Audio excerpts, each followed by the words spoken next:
Pamilya Duterte, namimigay ng mga pamasko sa mga taga Davao. Kaya gabi pa lamang ay dinumog na.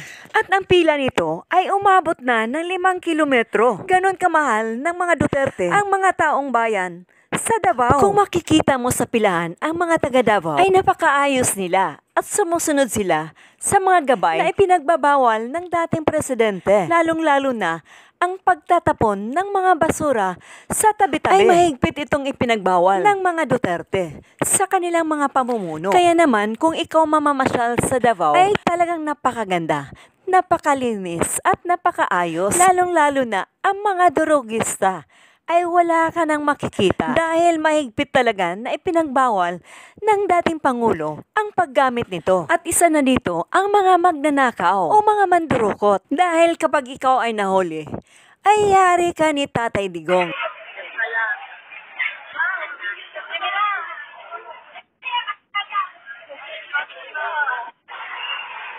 Napakahaba talaga ng pila, oh.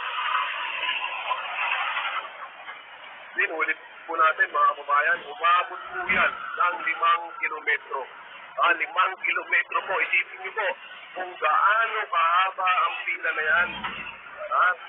5 kilometers po ang inabot ng pila na yan.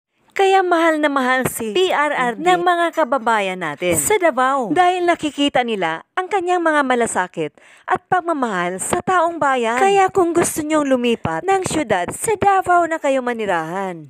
Uulat, what's new? Sa hindi pa